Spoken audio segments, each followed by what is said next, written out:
Rĩrĩa rĩtwa rĩa Ngong rĩagwetwo kĩrokaga meciria ma andũ aingĩ nĩ irima cia Ngong na ũthaka wacio, no kĩrĩa kĩracokia ũthaka ũyũ na thutha nĩ barabara ya gũthiĩ irĩma-inĩ ici ĩrĩa ĩkoretwo ĩthũkĩte gwa kahinda karaya. Ndeto ĩrĩa ĩrarakĩte aikari a mwena ũyũ wa kĩrĩma thutha wa ngari ciao gũkwama thutha wa mbura nini kuura, kũrĩa maihũrĩtwo nĩ marakara mahingire barabara ĩyo na kũhanda mĩramba ya marigũ na kwenja mĩtaro barabara-inĩ. Kila wakati tunapromisiwa wakati ya siasa hii barabara itatengenezwa. Kutoka wakati ya Professor George Saitoti ndivyo hii barabara itengenezwa na pesa ya CDF. Renku akakuja hapa kuomba kura kwa hii barabara. Baada ya hapo Renku kuomba kura, Sungu akaomba kura na Ngogoyo. Wakatupromise hii barabara wakishaingia kwa maofisi wataangalia mambo yake. Baada ya kuingia kwa ofisi hakuna kitu kingine walifanya, wakatuambia wataolewana venye barabara itatengenezwa. Sisi kama wakaaji tumechoka juu hii barabara imekuwa na hata juzi hapa Mariuna tukichimba mtaro. Juzi karibu basi ya shule ya IRIA watoto hapo ikiwa imeteleza ilikuwa inataka kuanguka.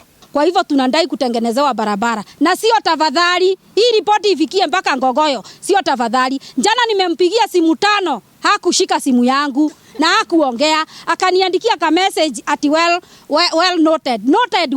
Noted what? Akuje hapa saa hii aniambie alinoti nini? Port president, na tunajua president wetu atatusikiza. Hii njia yetu tutengenezewe just 2 kilometers only na ni lami tuwekewe, at least sisi tukue kama wengine. Na tumesema leo hakuna revenue, that's why tumekuja na kila kitu tumesema haipandwi.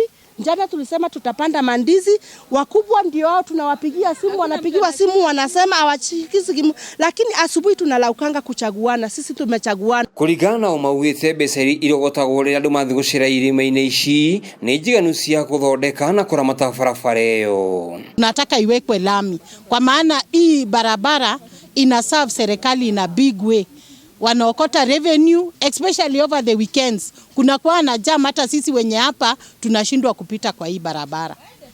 Na hii haitapitwa kuanzia leo kuendelea until further notice. Tulikuwa hapa na leo tumeamuka kufunga barabara kwa maana hii ni siku kubwa sana ya kuokota revenue ya hii barabara. Na leo tumeweza kuona kuanzia saa 1 wazungu wamerudi, watu wamekuja na buses, wamekuwa stuck kwa sababu hawezi panda hii mlima. Kabisa, na hakuna pesa watawai okota kuanzia leo. Unaweza angalia wale wote. Tunataka lami. Tunataka lami. Ripotera Jata TV kuma Ngong kaunti ya Kajiado. Rĩtwa rĩakwa Guthuka Gwa Bara.